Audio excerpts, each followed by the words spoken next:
Today we're going to go over how to balance equations. And you just learned how to write equations from words. And we know how to name equations, both ionic, covalent, and then acids too. So this is just the next step in this. So let's take a look at what we got. So we look at a simple equation, chemical reaction. We have a few things going on here. So when it says react, that's our arrow. And we made something called hydroiodic acid. Now we know hydrogen is a plus and iodine is a negative. So this is a pretty simple acid to write. And I just write it just like that. Over here, I know hydrogen and iodine both are part of Brinkelhoff. So I'm going to put a 2 and a 2 right there. And now at this point, I need to do a few things. And these subscripts right here are pretty much stuck. We use the subscripts like if hydrogen and iodine over here would have needed to be balanced because of the charge, we would have put subscripts in there. But in this case, in balancing, we're actually going to change numbers in front of the reactants and the products. And we call those things coefficients. And so we can actually change those numbers. Before we do that, we're going to make something called an atom inventory. So what I'm going to do is I'm going to put H and I. I'm going to make a list of all the things, all the atoms I have on the left side. And coincidentally, I have the same ones on the right side. And again, this is called an inventory, just like maybe you're making a list at home of the groceries that you need. So I'm going to look and say, okay, well, how many hydrogens do I have over here? I have 2 hydrogens over here, and I have 2 iodines over here. On the reactant side, on the product side, however, I have 1 of each. And again, those coefficients are the only thing we can change. The subscript's already there. So the thing I can do to fix this is simply put a 2 right here. And when I change that, that changes this to a 2, and it changes that to a 2. And at this point, we would say that this chemical reaction is balanced. And so we did our job. Let's look at this one here. When we combine lithium metal with hydrochloric acid. And this one's already written out, so I'm just going to put my blanks right here. And again, those blanks are what we call coefficients. And we're going to, I like to draw a line. You don't have to. I want to make an ion inventory, an atom inventory. And I'm going to copy and paste, do the same one on the right side, the product side. And when I do this, I notice that everything over here is 1, 1, and 1.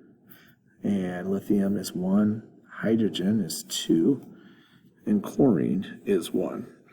So my first move is to just go right down the line. So if I'm going down the line here, lithium is balanced. So I'll keep going, go down the line. I want to fix hydrogen. So by putting a 2 right here, that fixes this problem. However, it's going to also multiply the chlorine, which is no problem because I can go back over here and I can fix this. So if I put a 2 in front of this, that fixes the chlorine, but it also fixes the lithium. And the last thing I need to do is start from the top because I fixed this one, I fixed this one, but I've created another issue for the first one, so I go right back here and I put a 2 right here, and that makes this a balanced equation. Speaking of ion inventories, another trick we can do is if we have an ion on the left side and on the right side, we can actually just list it as is. So for example, nitrate is on both sides. So I can list that on my inventory list. Now the only problem is if you look at carbonate, carbonate is on the left side, but it is not on the right side. That's CO2, carbon dioxide. So actually, I can't put carbonate. So let's make a list, and I'll show you how this is going to work. And again, I always like to start by making a list. Potassium's the first one. And again, I can't put this together, so I'm going to go C and O and H. So I'm just going from the left to the right. And then I can put NO3 together because nitrate is on the right side too. going to make the same list right here, K, C, O, H, N, O, 3. Now, if I wanted to separate NO3, I could. That's fine. There's two ways to do this, but this is the way I like to do it sometimes to save some time. So here are my coefficients. I'm going to go ahead and start looking at those, but before that, I'm going to count all of my atoms. And in this case, I'm also, now notice this 3 right here comes from this right here. So that's important. That's where I'm getting that from, not the one over here in the nitrate. We can't use that one. There's one hydrogen, and this is tricky too. There's only one nitrate there so far. Together as a group, it's only one nitrate. So that's how that works, okay? All right, over here, I have one potassium, I have one carbon, I have 3 oxygens. Notice there's one here plus 2 right here. So that'd be 3 total. And I have 2 hydrogens and 1 whole unit of nitrate. Just one there.